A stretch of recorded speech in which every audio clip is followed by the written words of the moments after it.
Dans le royaume pittoresque d'Aetoria, au cœur de vallées verdoyantes et de collines fleuries, vivait une princesse nommée Rosalinde. Ses cheveux dorés cascadaient sur ses épaules comme des rayons de soleil et ses yeux, d'un vert profond, reflétaient l'âme même des jardins de roses qu'elle chérissait tant. Ce jour-là, Aetoria était en effervescence. Le château brillait de mille feux. Les serviteurs allaient et venaient, apportant des guirlandes de fleurs et des pâtisseries colorées pour célébrer le 25e anniversaire de la princesse.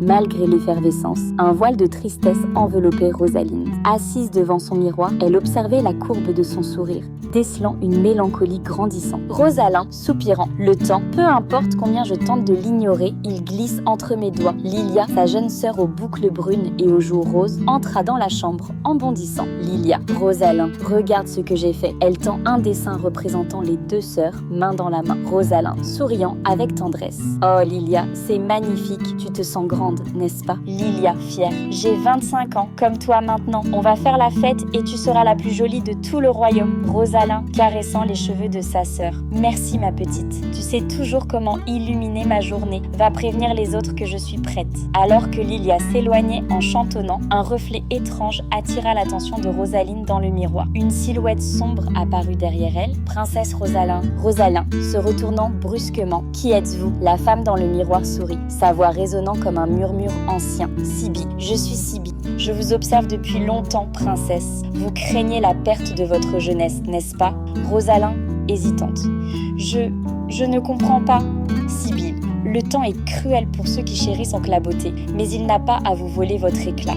Je peux vous offrir ce que vous désirez le plus, une jeunesse éternelle. Rosalin, jeunesse éternelle, à quel prix? Sibylle, votre apparence restera inchangée, mais autour de vous, les années passeront. Vous serez spectatrice de la vie, préservée du temps, alors que ceux que vous aimez vieilliront et vous quitteront. Après un instant d'hésitation, attirée par la peur de vieillir et l'envie de rester belle, Rosalin prononça les mots fatidiques. Rosalin, j'accepte. Une lumière émeraude enveloppa la pièce et Rosalinde sentit une chaleur envoûtante parcourir son corps. Lorsque la lumière s'éteignit, Sibylle avait disparu, laissant la princesse avec son reflet intact, parfait et figé dans le temps. Les années passèrent et Rosalinde demeura identique, toujours aussi gracieuse et belle. Les festivités d'Aetoria continuaient de célébrer la princesse intemporelle, tandis que sa sœur, Lilia, grandissait et mûrissait, formant sa propre famille. Pourtant, au fil du temps, la solitude rongeait Rosalinde. Assise dans les jardins, elle observait les enfants jouer, se rappelant l'innocence perdue. Rosalin murmurant « Ils grandissent tous, et moi, je reste ici, prisonnière de ma propre jeunesse. » Elduin, le chevalier loyal et ami de longue date, s'approcha discrètement. « Elduin, votre Altesse, vous semblez pensive aujourd'hui. » Rosalin, Elduin, dis-moi, est-ce que je parais différente à tes yeux? Elduin, fronçant les sourcils. Non, princesse, vous êtes toujours aussi radieuse, comme si le temps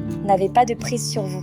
Rosalin, soupirant, peut-être est-ce justement cela qui est inquiétant. Les mots de la princesse résonnèrent dans l'esprit d'Elduin, mais avant qu'il ne puisse répondre, un vent étrange parcourut les jardins et une ombre enveloppa le palais. Un cri perça l'air et la terre trembla. Elduin dégaina son épée. Elduin, restez ici, princesse. Je vais voir ce qu'il se passe. Rosalinde resta figée, son cœur battant la chamade. Elle sentait que quelque chose de terrible venait de se produire.